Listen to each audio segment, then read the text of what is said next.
Good evening and welcome to tonight's shiur. Tonight is Thursday or Parshas Voeschanan, Shabbos Nachamu, and so we'll go straight into the list of questions which we have. So some of them were on my mind over Tisha, and so that gave me time to look into them. So I was on Tuesday afternoon. By the time I finished Kinnis, and I'm reading Eichah. I noticed that the Eichah is in alphabetical order. Now, in Perik Gimel, I noticed that the letter Pei comes before the letter Ayin. So I was curious about that. So then I looked back to chapter base, and there too we have the letter Pei before the letter Ayin. And there Rashi comments, and he quotes the Gemara in Sanhedrin Daf Kuf Dalet. That's what you have on the screen. Potsu olayich pihem kolayvayich. And that's the pasuk to Zion. The next pasuk is also Hashem Hashem Zomam. So Gemara says, why is it Potsu olay pihem omarov Rabbi Yochanan bishvil ma hikdim pei le'ayin? Why is the verse beginning with a pei before the verse which begins with an ayin?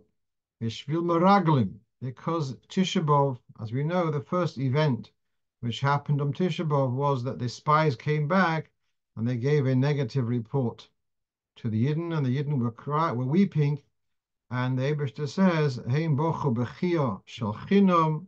They were weeping in vain, and I will give them a reason to weep. So Tisha B'Av is related to the Meraglim, and the Meraglim she'omru befihem ma shelo beineim. What they reported with their mouths was not in line with what they had seen with their eyes. So the mouth came before the eyes, whereas normally you see something and then you talk about it. And here it was what they had said was not preceded by what they had seen. So that's written in the Gemara. But I was still intrigued. Why then is this remes starting in Perek base and not in Perek Aleph? So here the Torah Tmimo in his commentary on Eichah, he addresses this. So he says, so that it should emphasize the change in the subsequent parshas. That's why the first parsha has got Al Haseder, first Ayin and then Pei. Then he quotes another Pirush of the Sefer Yefei Onof, who says, because it refers to it alludes to the Gemara in Shabbos, that even during the time of the downfall of Yerushalayim, they were still Anshe Amona, there were trustworthy and upright people there too. And therefore, we have the first chapter is Al Haseder. Not everyone was corrupt. Unfortunately, the ones who weren't corrupt suffered. But the first parsha goes Al Haseder, and then the other parshas, because unfortunately there was the people in the inspiration of the Meraglim who spoke not what they had seen. All right, that's the first question which we have. So the second question is about if a person does need to eat on Tisha B'Av, is there the regime of shiurim? So if a person needs to eat on Yom Kippur, there's a whole performance of eating small amounts with intervals. That way, they're not in violation of a Yisur in HaTorah. Oh, it is an Yisur in HaTorah, but they're not Chayav Koros. Yeah, it's not it mitigates the issue. So does this exercise in mitigation apply for the other fasts, including primarily the question is about Tisha B'Av? Generally, Tisha B'Av is stricter in the fact that it starts the night before, etc. So I was in conversation with a friend of mine in the United States who talking about he needed to eat on Tisha B'Av, looks like. But his doctor had told him that he had heard that in Chabad, the minhag is on Tisha B'Av to adhere to the regime of shiurim, unlike the general consensus is that it's only when it comes to Yom Kippur. So to mitigate, we use the regime of shiurim. But when it comes to other fasts, the general psak is not so. So where does it come that Chabad are machmir in this? Mentioned Tzemach Tzedek. Okay. So here you have on the screen, we have from the Sefer HaMinhagim, and this part of Sefer HaMinhagim was written by the Rebbe, and it was included in the back of the Rishimus on Eichah, which he published around 1950. And later, the Rebbe published like lists of Minhagim in various contrasim, and Reb Leibel Gronel Shalom together, Rabbi Grinel Shalom, they worked to take all those lists and combine them to make them into the volume which we have as a Sefer HaMinhagim. But this particular text is actually the Rebbe's writing right back from the Rishimus on Eichah. So we have two items here. First of all, shiur inui bedalad semes. When we talk about a fast and the violation of a fast, so when it comes to Yom Kippur, the shiur is not a kazayis, it's a koiseves. A koiseves is a big fig, big date, I think, big date. And it's in between, it's smaller than an egg and bigger than an olive. It's somewhere in between. One way of remembering that. I always get stuck about between the dates and figs. But in Yiddish, the word for a ruler is a tetel. Like you're pointing, titling. Koiseves, all right, it helps with the writing. That's one way of remembering it's a date. Okay, I've always intrigued why dates are called koiseves, which relates to writing, but okay. All right, so let's come back. So we have here the shiur of Yom Kippur, for the violation of Yom Kippur is a koiseves. When it comes to the other fasts, is it kazayas or so? Here it says it's a shiur koiseves, which already tells you that you're going to get. It seems to suggest that by the other fasts, you also have to be considerate of how much is eating and eating too much, etc., to less than the shiur. That suggests that you should be conscientious of the shiurim by other. And interesting, and points out daled soimes. Really, it should have been hate soimes because we've got 7 fasts in, 6 fasts in all besides our batanas b'chores. So why is it daled soimes? It should be hate soimes. Okay. But that is going to be traced to the Tzemach Tzedek. The second thing is, if we've discussed about having intervals, person has to eat in Yom Kippur, tell them, try to have 9-minute intervals, etc. Without going to the whole procedure, it's called Kedei Achilas Paras. Within this amount of time is considered 1 unit. If it's spread over a larger window, so then it's no longer considered a single unit. That's Achilas Paras. How large is this window? So there's different opinions. 9 minutes, 5 minutes, 7 minutes, down to 3 minutes. And in a response of the Tzemach Tzedek, talks about 6 minutes. Elsewhere, he says 7 minutes. Okay. So the fact that these details are written in Sefer HaMinhagim, in Ben HaMtzarim, in the context of Tisha B'Av, is a suggestion. Yeah, there's a suggestion that the shiurim are relevant on Tisha B'Av. That is where that doctor was coming from. I'm ready to hear this. Now, where does the Tzemach Tzedek talk about this? So look at the Tzemach Tzedek, and here was a case there, and we discussed this a couple of years ago, during COVID.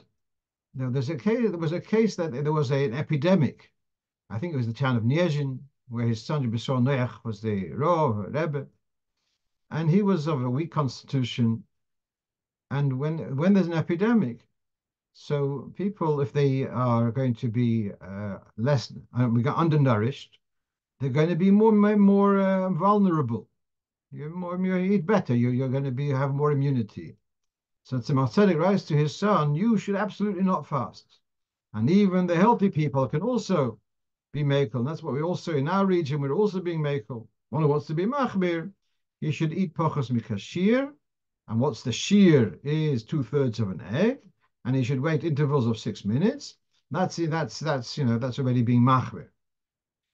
So we see here that Tzemach Tzedek, this is about Tisha B'Av. He was telling about shiurim. So here you have a precedent that Tzemach Tzedek is saying on Tisha B'Av to eat with interval the shiurim. My only response to this is that is talking about a preventive measure, talking about healthy people, but they're not cholim. They're healthy. Now, of course, if they will fast, they will become vulnerable to an illness. So here, they don't have a tour from fasting essentially. And therefore, they advise us to have small amounts with intervals. But when the person is a choile already, so then halacha is a choile is potter from fasting. And therefore, I don't see from the precedent in the Tzemach Tzedek, therefore we should start changing the general advice on Tisha B'Av and other fasts, that if a person has to eat, then they eat normally. They don't have to start having small amounts with intervals. That's my understanding. The only thing which bothers me, having said what I've just said, is the fact that the Rebbe put it into the Rishim of Ben Hametzorim. I understand that Rebbe was collating important information, and he collated it from the Tzemach Tzedek and put it over here. But is the Rebbe suggesting here that you should follow the regime of shiurim for other fasts? I don't have anything more mefurish than that. I don't have a Masorah on that, so I don't know. But I can tell you that the general guidance is the person has to eat. They just eat normally. What I did tell many people, the way you look at my phone over the day before Tisha B'Av, you think that no one's fasting. So anyway, many people, I advise them that they should fast as long as they can, let's say till Chatzos or something like that. First of all, there's the inyan of al tifresh min tzibur. If the tzibur are fasting, you should be part of that tzibur. And that's, by the way, a person did break their fast unintentionally. A person forgot it's fast and they ate something. Do they continue fasting, or they're broken it, they're making them continue eating? So there, the halacha is al tifresh min tzibur, and you continue fasting even though you had a break in the middle. That's one thing. The other thing is that there is a concept of a half-day fast that we just had in Gerset Shuvah. So there is a value. If a person can fast part of the time, there is a value in that. I did tell her, and anyone who did tell them, I said, try, but don't try too hard. If your body tells you need to eat, so then listen to your body. Okay, let's go on to the next thing which bothered me recently. That is in Shabbos morning davening after Kriyas Torah, before Ashrei and Musaf, we have this prayer of Harachamim Shoichin Mereimim, Father of mercy, merciful Father, who dwells upon high, who Yivkei Beracham with his intense mercy. You should remember the communities which were massacred, Al Kiddush Hashem. And that's referring particularly to the communities which were destroyed by the Crusaders in the year Tov Nun Vov, thereabouts. These pogroms took place around the time of Shavuos, and one of them is a lot of detail in the Kinnis. There's quite a bit of detail about this, and that's the reason why, even though at a regular Shabbos Mevorchim we don't say Overachamim, but Shabbos Mevorchim Sivon, we do say Rov because that's around the time when the massacres, which we are commemorating, the martyrs, happened. Okay. What bothers me in this phrase is why are we asking Hashem for rachamim hatzumim on those martyrs? They died al kiddush Hashem, and our person who's killed al kiddush Hashem is a his neshama goes to a tremendously high level. Now you have here on the screen you have a Gemara in Psochim, and it says harugi malchus, those who are killed by the government because of their because of they're being Jewish, etc. No creature could be in their anywhere near them. And the Gemara says, who are the Harugi Malchus? You meant to say Rabbi Akiva and his colleagues, they are sorry Harugi Malchus. Mashum Harugi Malchus was Suloi. Their only merit was that they were killed by the government. They were tremendous tzaddikim, in their lifetimes. Ela Harugi Lud refers to two brothers who were Moshe Nefesh, that there was a princess, a daughter of the Caesar, who had been killed. And the accusation was leveled against the whole of the Jewish community. And these people, these two brothers, owned up as if they were the criminals, and they were put to death. And in this way, they exonerated the rest of the Jewish community. So these are called the Harugei Lud. And so it says so that is people who were killed in order to protect the Jewish community. So how much more so if they were killed because they refused to bow down to a cross, to Avodah Zarah. So why are we seeking to invoke Rachamim Atzumim? That's what's really bothering me. So I asked Rabbi Nachman Wilhelm on Shabbos, I asked him about this, and he told me a story that about, I don't know, 10 years ago or more, perhaps 20 years ago, in France, there was a Frum family, perhaps a Lubavitcher family, and they had a number of children, the youngest being called Eliyahu. And for whatever reason, the father, he had built a mikveh in the house. In the house, for whatever reason, he built a mikveh. And one day they couldn't find little Eliyahu. And unfortunately, they then found him in the mikveh, lifeless. Of course, they were very broken by this. And to think that because he did a mitzvah of having a mikveh, that should have been the cause for such a tragedy was also obviously on their mind very much.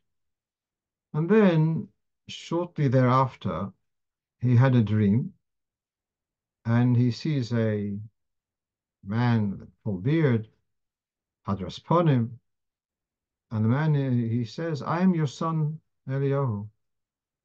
And the father in the dream, he says, what do you mean? So he says that I was in the times of the Tosfos, and I was killed al Kiddush Hashem, and I was buried, but I didn't have the schus of being toivled, being put in mikveh, for purification.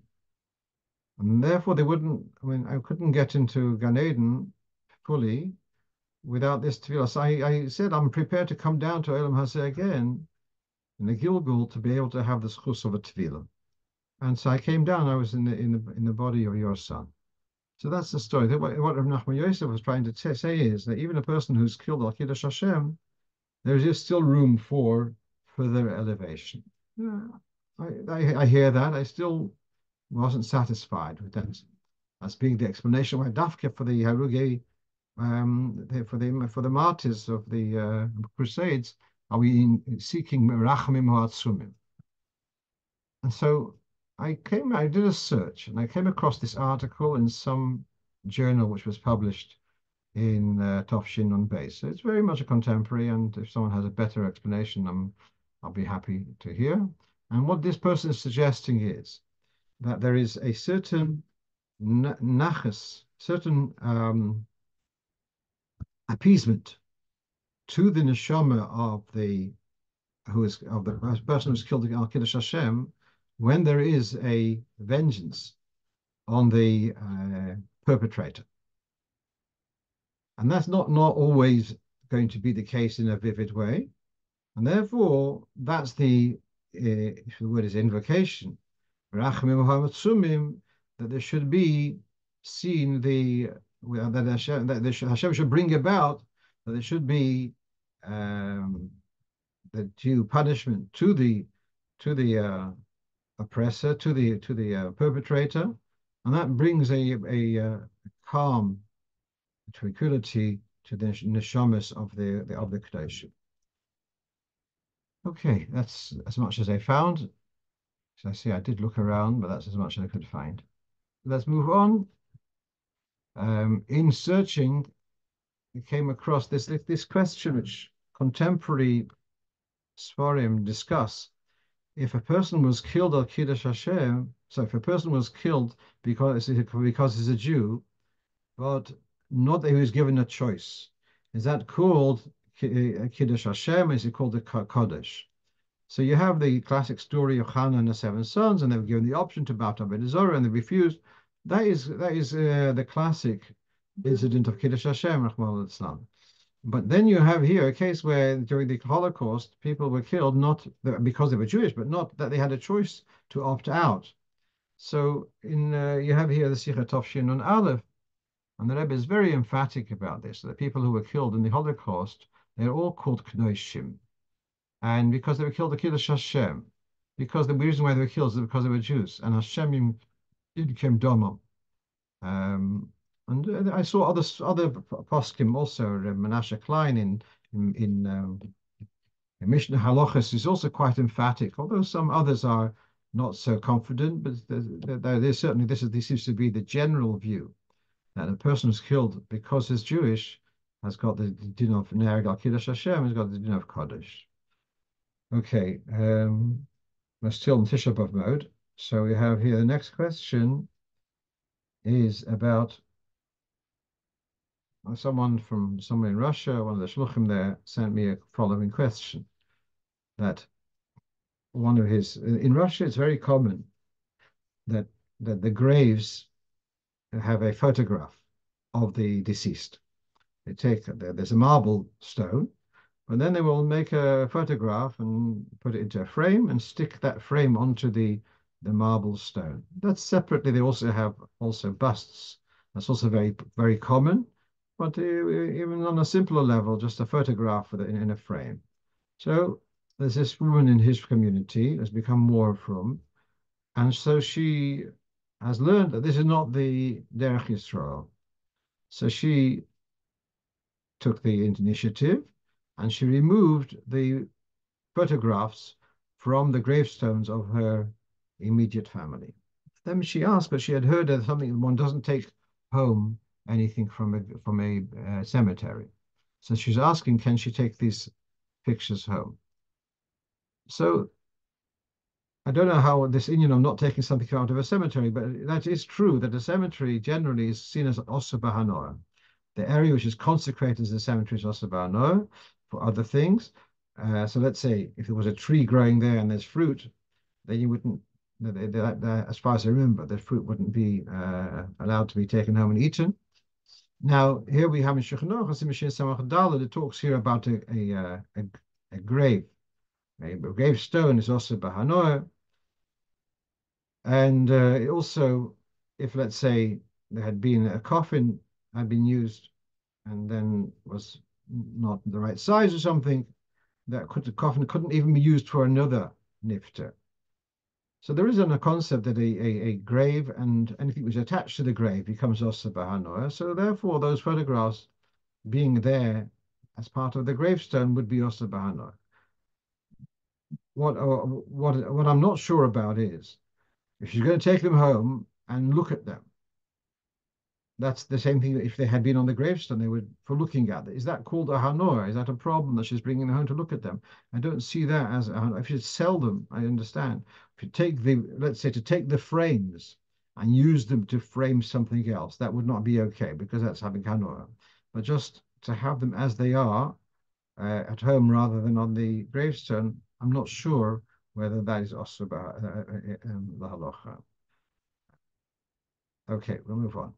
So, still in Tisha B'Av in Minhagi Chabad, it has in Minhagi Chabad, Ein Noihagin Lishon al Haaretz. We are not accustomed to sleep on the floor, on the ground. Oy losum even tachas midashoysev, nor to put a stone under one's head. So, and the reference there is to Shulchan Aruch Siman Tov Kuf Nun Hey. So here we have in the Shulchan Aruch that there are those who are accustomed on Tisha B'Av night to sleep al ha'oretz, to sleep on the ground, and they put a stone under his head. And then, so all right. So at first, I mean, until this year, I'd always thought it means simply that we are not mahader in this area of of self-affliction. Perhaps, as the Mishnah Berurah says, Adam Cholosh, a person who's weak, doesn't have to be machmir and can sleep on his bed. I thought it's just, we don't have to overdo it. And then I realized this year, possibly, there's a diuk here, and there's something about not sleeping on the ground. And indeed, there's a Gemara Barachas, which I looked up, there's a sefer, Shmiras Guf Nefesh, about sleeping on the floor, and he brings this Gemara, and it's Barachas of Samach Amud Beis, said Ben Azai, I'll call Mishkav Shchav, sleep on any bed, Chutz min hakarka, other than on the ground. And don't sit on anything, but not on a beam. Okay, so not sitting on a beam because you might fall off. Okay, but what's the thing about not sleeping on the ground? So Rabbi Yaakov Emden says it's got to do with because of the moisture, etc. The cold can be, it's unhealthy to sleep on the ground. And in my mind, my association was that we don't do, there's certain things we don't do not to resemble how we treat a dead person. And like a dead body is put on the ground, therefore sleeping on the ground would be behaving like a dead body. I couldn't find that as I said, I looked up the Shmiras Nefesh, Guf Nefesh, he doesn't mention this idea. And the difference is that when it says Enogen Lishon al Ha'oretz, is it dafke on the on earth, or also not on a carpet floor, or on a lino floor, or a stone floor, where the reason which Rabbi Yaakov Emden gives doesn't apply, whereas if it's something because of behavior like Mesim, it would apply. And going back, since Sefer Minhagim says Ein Noagin Lishon al Ha'oretz, possibly is extending that. Obviously, the Sefer Minhagim wasn't addressing sleeping on an earthen floor. It's written in 1950 or whatever. So it's referring to indoors, on a carpet, or on a lino, or on a wooden floor. And still and I'm just suggesting that indeed this should be applicable throughout the year. That we do avoid sleeping on the floor. If someone has something more about this now or later, please share with me. Okay, on question 6, someone had asked me an interesting question. His boy is turning a bar mitzvah, and they're going to have an early Ma'ariv. So he's going to have a Ma'ariv at 8 o'clock, and the boy's going to turn bar mitzvah at 9 o'clock. So is he Yotze Ma'ariv, which is now at 8 o'clock, when he turns bar mitzvah, at 9 o'clock, he now has to daven Ma'ariv. So is he Yotze with the Ma'ariv which he davened earlier for his chiyuv now. So I did look around. I'm sorry I don't have anything on the screen for today. That it's okay. The Poskin says it is okay.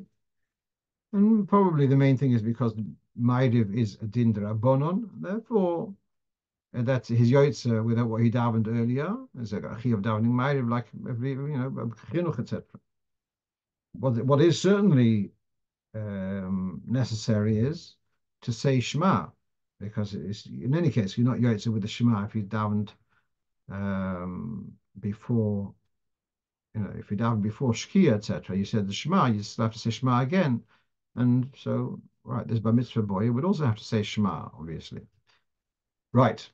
So let's go on to the question number 7. So here's a question about a person who is in the year of Avelis, Rahman Litzlan, and should he act as chazan? He goes to the Yomid every day, apart from Shabbos and Rosh Chodesh, etc.? Should he? What's about? So in one recently published halacha for Minhag Chabad, has asserted that he shouldn't be chazen because it's called moyed, and also not to intensify midas hadin. Okay, so on this second point, it gives a reference to Kaf HaChaim, which I couldn't find in the reference given. What I can tell you is that for the last, I don't know how many years, I've been around, and there have been chiyuvim, and myself included, when my parents had passed away, and we davened on Tisha B'Av as chazan, and no one ever made any objection to that. It's true in Tov Shem Mem Ches, the Rebbe did not daven at the Omid, and because that year Tisha B'Av worked out on a Shabbos, and it was delayed to Sunday, so Rabbi Yamin Klein, Allah Shalom, had Yortzeit on Yud of. And so they never gave him to daven at the Omid, and they didn't daven at the Omid. Now, one of the reasons which you could say is this: the whole Rishima Rabbi Broner writes about that whole conversation with the Rebbe, and the Rebbe explained why he didn't want to go to the Omid, and the various inyanim which he wasn't happy about. But the Rabbeim would daven on Tisha B'Av B'tzina with towels and film in the morning. So for the Rebbe to be chazan at Shacharis wouldn't work, because to wear towels and film in public wouldn't work, and to be chazan without towels and film also wouldn't work. So Shacharis was out. So the question was the other tefillos also. So the Rebbe already, and don't forget that Rebbe wasn't a chiyuv. He was davening during the year of the Rebbe's had passed away. He wasn't a chiyuv, and the Rebbe, for his personal reasons, stepped back from this. But that's not a reason to establish a minhag Chabad, to say that there is such a minhag, that a chiyuv. We know from generations. We know that they've been chiyuvim, and they've davened at the Yomid on Tisha B'Av, and it's a very big achrayas to start introducing new minhagim, which contrary to what's been the practice till now. Now, just to add a little bit of clarification, that in the this inyan of an oval not davening at the Yomid, in the Polish communities, they're much more machmir than us about it, more conscientious. So we are particular Shabbos and Yom Tov, and also in Rosh Chodesh. Polish community will also go not on Hanukkah, not on Purim, and possibly not on Lag BaOmer. And so they are much more concerned about this. So the fact that you see that Shleila Hagvis Adin, etc., there could be from other communities, there is such a minhag, but it's not a minhag which is known in Chabad, other than the fact that the Rebbe didn't daven at the Omid that year when the Rebbetzin passed away, but we have documented the conversation which he had with Rabbi Groner, and he explained why he wasn't happy to daven the Omid. One of the things that's interesting then, the Rebbe asked what time's Ma'ariv, Motzei Shabbos. So they said 9:20. The Rebbe said, but I mean, the Motzei Shabbos is when? 9:09. So what's this business of it being all? So they said, because people want to be able to come from their houses with their Tisha B'Av shoes. And the Rebbe was quite dismissive. He says, in Yekatrinuslov, he never saw such a thing.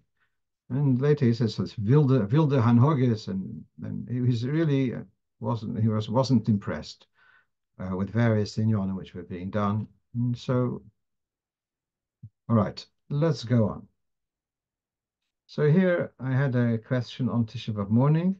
A man comes to shul and he's not wearing tzitzis, and I want to give him an aliyah Torah. Should he be wearing a talus for the aliyah Torah? So on the moment I said, no, he shouldn't be given a talus. If there's a minhag not to wear a talus, even though he's not wearing tzitzis, that's not a reason to violate the minhag of not wearing a talus on Tisha B'Av morning. But then afterwards I looked into Simon Tov in Shulchan Aruch, where it says the minhag is not to wear talis and film in Tisha B'Av morning, but to wear talis cotton tachas abgodim below bracha. To wear talis cotton without a bracha.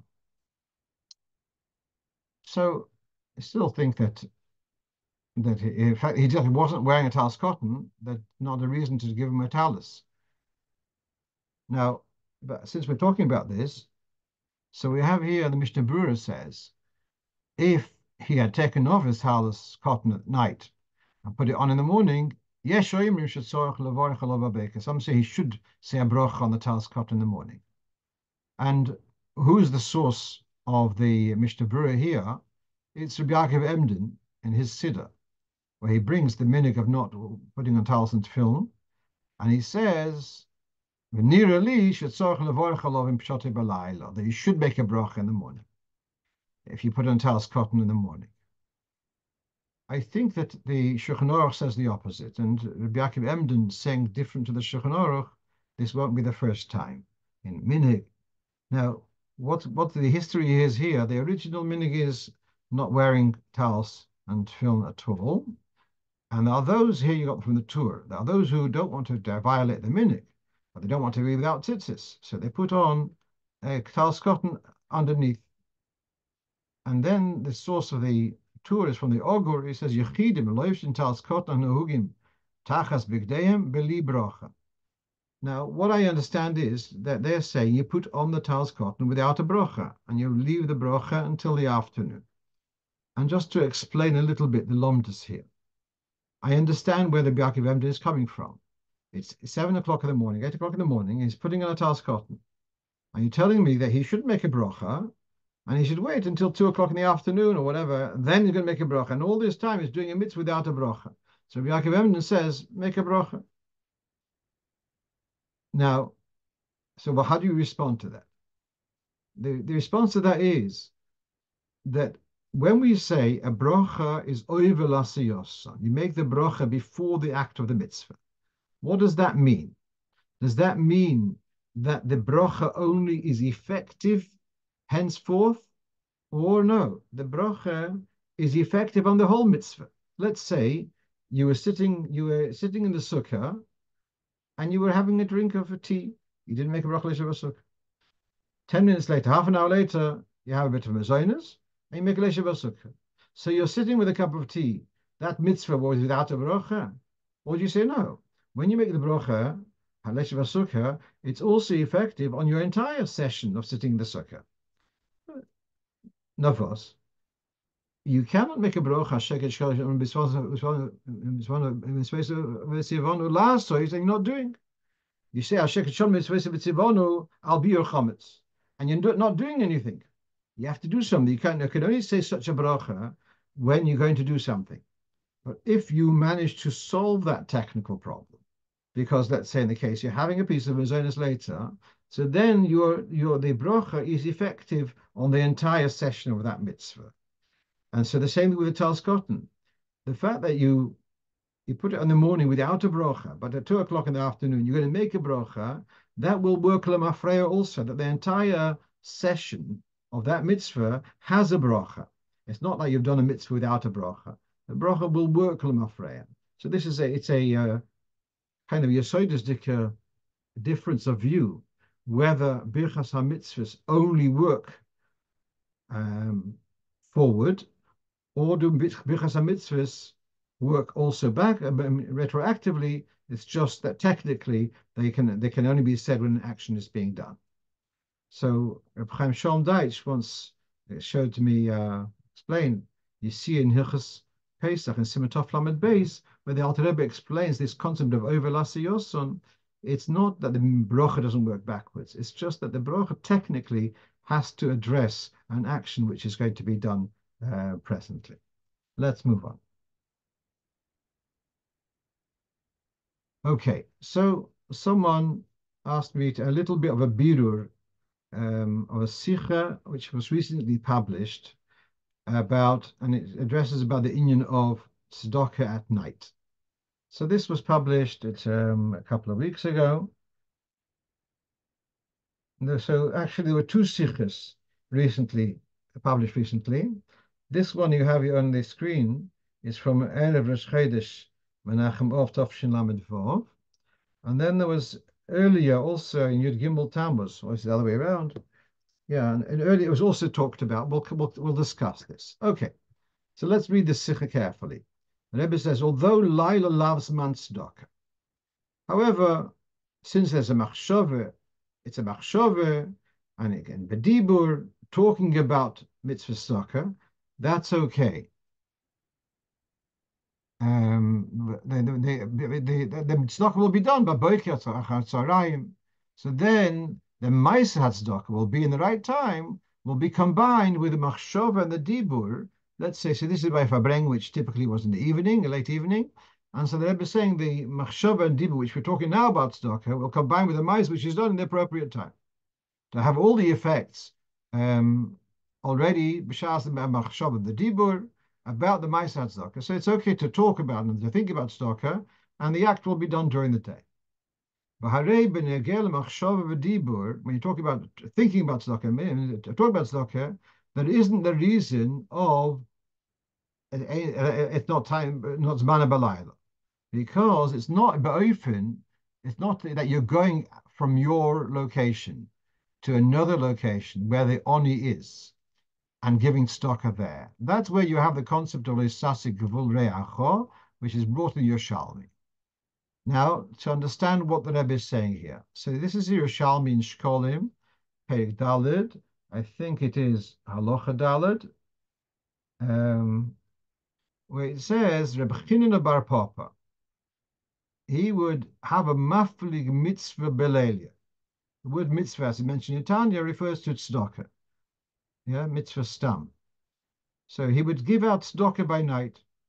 Why did he do this? He went to people's houses where no one's in the street, and he would drop in some money.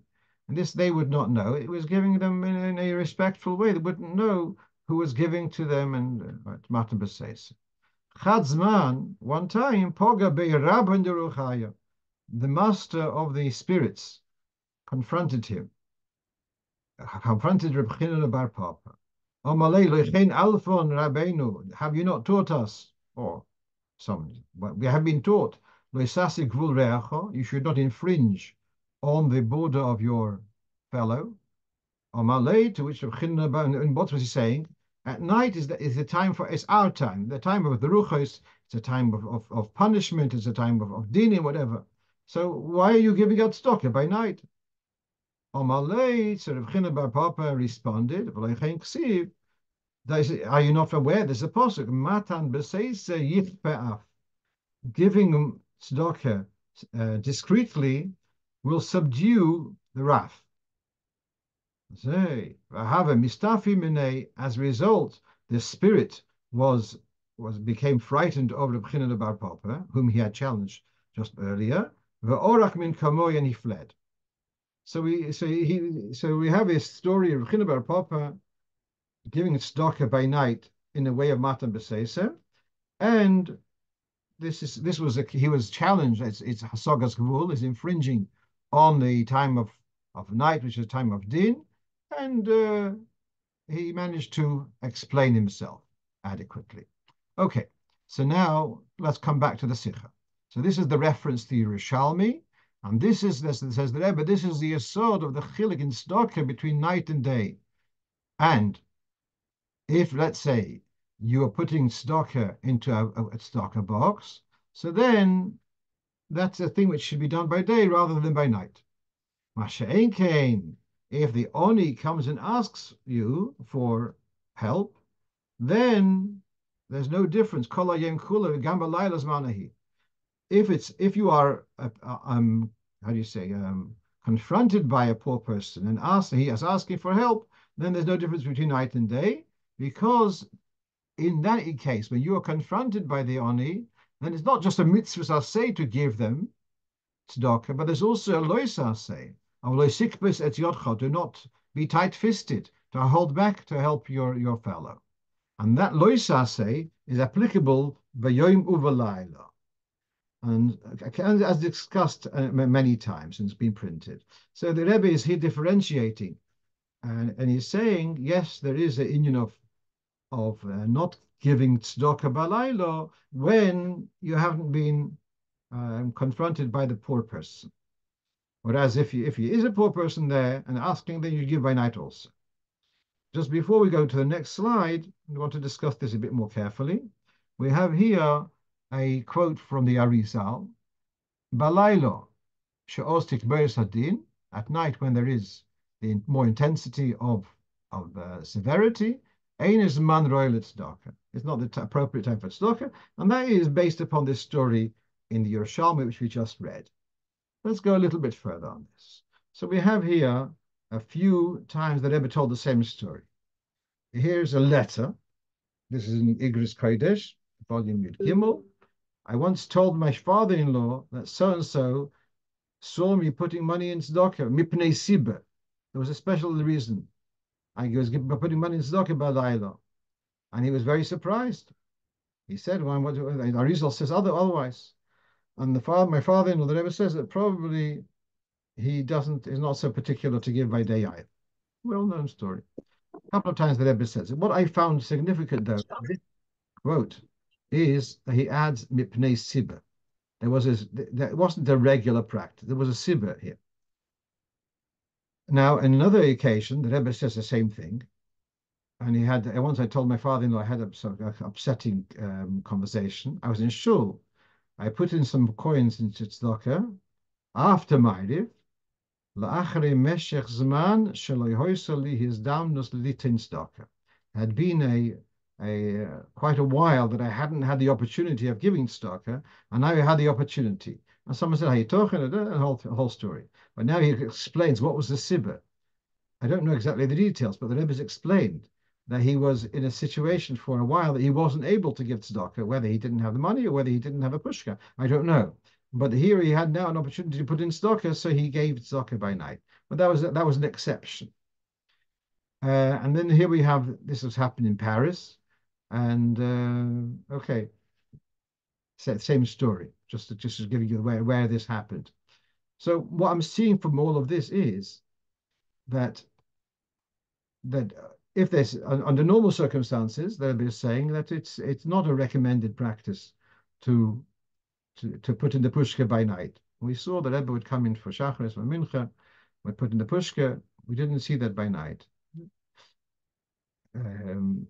If there's an exceptional circumstance, okay, it's not the biggest avera, yeah. That's what he's saying here. There was a sibah, so then he didn't have an opportunity earlier, so he did it then. So I think that's clear enough that it's not a lechatchila thing to go to be going out of your way to the pushka on at night. If someone asks you, then you should give, yeah, because then you have otherwise it's yeah, if you already asked, yeah, but they're not an lechatchila practice. Okay, so being close to Rov of 80th Yortzeit of the Rebbe's father. So behemshech to our recent discussion, about the section chalas. So just worded the question: what would happen if you have only one loaf of bread? Should you cut it into two to be able to do lechem mishneh, or should you keep it as one to be yotze? To keep it a sholem, or what's better, to have it two slices? So we have here this story in Dayan Levi Yitzchok, which is from the Rishimis, from the notes of the Rebbe Voeschanan, the Rebbe's mother, and she says how they were really, and this is still when they were in exile in this small mud village in Chile, and one day a young lady came towards the house, dressed not in Jewish clothes, and her face was semi covered. She knocked on the door. "Are you Rabbi Schneerson?" And she took from under her kerchief. She took a loaf, a large loaf, and she says, "My aunt sent you this loaf of bread. I heard that your wife is not feeling so well." And it tells a little story about who this girl was and who her uncle was. He had and was able to somehow smuggle some bread to help Reb Levi occasionally. It was black bread, but it tasted very good, and it took us away from the pain of hunger. And it wasn't even Shabbos, so wonderful. Now, then he writes the last line, which is relevant to us. Reb Levi he broke off two pieces from the loaf, covered them with a cloth for lechem mishnah. So this is very interesting. So we have here that he has a single loaf, which is sholem, and instead of keeping it as a sholem for Shabbos, instead he broke off two pieces to be able to fulfill the lechem mishnah. So are you fulfilling lechem mishnah with slices? So here you have a tshuva from the Netziv, Meshiv Dover. And apparently, there was when people would come, he says that his son asked him, he saw by his grandfather, that when people would come a little bit late to the Shabbos meal, they would give them two slices of lechem, of two slices of challah for lechem mishnah. And he says, are you yotzei lechem mishnah with two slices? And you see that there are more talks about that if you have three challahs for the Shabbos, you'll have one for the first night and one for the day, and then you'll have the third one. At least you'll be able to have a sort of shlishis. You'll have a whole challah. So it looks like it's better to have a whole challah than to break it into two to have lechem mishnah. And he goes a whole pilpul about the minig of Pesach by night, half a matzah, etc. The Kitzer, he says the following, that it depends how it was presented to you. If at the table is brought whole and you break it in half, then you haven't been yotzei lechem mishnah. But if it was brought to the table, so to speak, that it was ready cut into slices, two slices, you are able to fulfill lechem mishnah. So obviously we're talking about b'shas adchak, but he does say that you can fulfill the inyan of lechem mishnah with two slices if they're presented as such. Now, did Reb Levi have access to the Meshiv Dover, to the Netziv? Very, very likely, obviously not while he was in exile, but they live in the same area. The Netziv was married to Soloveitchik family. There was a closeness between Beis Harav and the Soloveitchiks. As we know, also the Reb Levi got smicha from Rabbi Yoshe Ber, who was his father-in-law. So it's very, very likely that he had seen sefer of one of the contemporary Gdolim.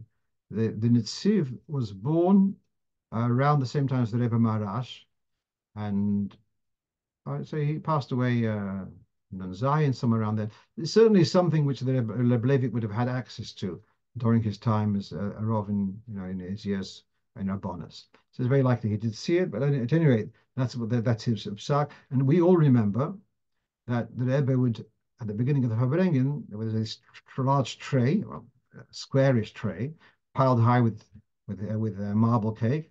And before the Rebbe made Kiddush, he would take from that tray, he'd take two slices and cover them with a serviette or napkin in American, and he would have that. And together with, after having made Kiddush, he would have that. And the two slices was the inyan of lechem mishnah. So there is a yesod for this. I think I've discussed this once in the past. The Sefer Shali Tzion from Rav Elazarov, we were talking about the Jewish prisoners during the British Mandate, about using two slices of toast for lechem mishnah. But there is a backing that two slices also the inyan of lechem mishnah. I want to just also throw in another thing, which as I was browsing in the Dayan Levi Yitzchok. So they on one stage, the Rebbetzin describes they managed to get a minyan. And for Shabbos Mevorchim, she says that the Reb Levi said the Tfilas Rav. Now, those who are familiar with other Nuschos know there's a Tfilas Rav which is said on Shabbos Mevorchim, and Chaim Sheyesh Ben Koved, Chaim Sheyesh Ben Parnosa, something so. There's a Chaim Sheyesh Bohen, and Chaim that you shouldn't have to depend on other people for Parnosa. I don't remember the actual words, but she says that although Reb Levi didn't normally say it back home, but here he did say it, and there are certain phrases which he said with tremendous kavanah. That's the way she observes. Now, what's fascinating is that for years I had heard that the Rebbe Tzimchana had this Tfilas Rav photocopied, and she had asked Beryl Unick to copy it for her, and she had it in her siddur. She had this Tfilas Rav stuck in the place of of um, of Birchas HaChodesh. So she would keep that. Some people say the Rebbe also said it. Anyway, but meanwhile, we do know, and I've seen even a photograph of the Siddur with Tfilas Rav stuck in. And now this explains to me a little bit why she was saying this Tfilas Rav. Although it's not in the Chabad Siddur, but this was so meaningful for her that during their time, when she and her husband had been in this exile, and he had seen, he empathized with the tefillah here, and so it was significant to her, this tefillah of tefillas Rav, Chaim sheyesh behem parnosa, etc., and that you shouldn't be having to resort to favors, etc., etc. Just putting one and one together. Okay, we're almost finished. Okay, then about our discussion about sitting or standing during Kriyas HaTorah. So someone sent me, there's a 2-volume biography of Rav Ashkenazi, Alav Shalom of Kfar Chabad, and he has 2.5 pages about this inyan of standing or sitting, how the Rebbe would, when it was upstairs, he would stand, and when it was downstairs, the Rebbe would sit for a Kriyas HaTorah. Downstairs, there was a raised bima with a wall around it. Upstairs, there wasn't. And he goes into this. Some of the points he said are very similar to what I had said last week and previously. But whoever wishes, there's an address. If someone wants me to WhatsApp this, I can forward them by WhatsApp also. And finally, about now, before we go to this, finally, someone messaged about the tzedakah at night. What about making weekly online donations at night? Interesting question. What I could tell you is that in the Rebbe's addressing this inyan of tzedakah at night, he would say that writing a check at night is not a problem. The reason being that a check cannot be processed at night. It's only going to tomorrow, you're going to put it in the bank. So weekly donations, usually if it's going to a moisav, which is going through a bank, etc., then that wouldn't be an issue at all. You could ask what happens if you're giving a direct online transfer to someone who is in need, then maybe better to do it by day. Not tomorrow, earlier in the day. Yeah, don't delay. Finally, though, so we had this discussion about yichud in the car, and how the Rebbe in Tov Shin Nun Aleph had mentioned about this. And so someone sent me a flyer, a letter, which was circulated in Crown Heights right after that Farbrengen. And so the Rabbonim, Rav Malav Shalom, Rabbi Ozdebes was eingesund, Rabbi Heller was eingesund, and so talking about this inyan which the Rebbe had raised. And the Rebbe, look at this, the Rebbe said, Piskei Dinim is the realm of the Rabbonim to Paskei Dinim. My contribution here is to arouse that there's a shaila to ask a Rov of Paskei Dinim. So the Rebbe raised the point, but he says details ask Rabbonim. So they go for a few details, and bear with me, I'm just going to give over those points. Number one, if a woman, he says, a lone woman is allowed to travel in a car, in a taxi by day, or at night if it's well illuminated streets, and where there is traffic, either human pedestrian traffic or traffic in cars, as long as there's people around, that would be okay. Point base, they say, second point, they say, if that's not the case, they would have to travel. There would have to be 2 anoshim ksherim, 2 trustworthy men, in addition to the driver, even if the driver is a Yerushalayim. So that's if there's a journey, let's say, in country, then just 1 woman and two men would not be okay. And the third point is that to make a point of trying to use a driver who is known as an Odom Kosher, Vadal, which means be careful. They had to be careful how they word this. Try to use a driver who's Elachid. And in order to avoid getting to any questions of halacha, where you can get a female driver, that would definitely be preferable. And then they finish off with saying also be careful about yichud at home, etc. To be careful about yichud in a way which is appropriate for a bas melech. I'm going to stop with this and wish you a good Shabbos. And we should to see v'sachzeno inenu v'shulchol etzim v'rachamim. Shabbos Nachamu, should see Nachamu b'kiflayim, should see we to see das b'meher yameinu mamish. Yashikoyach.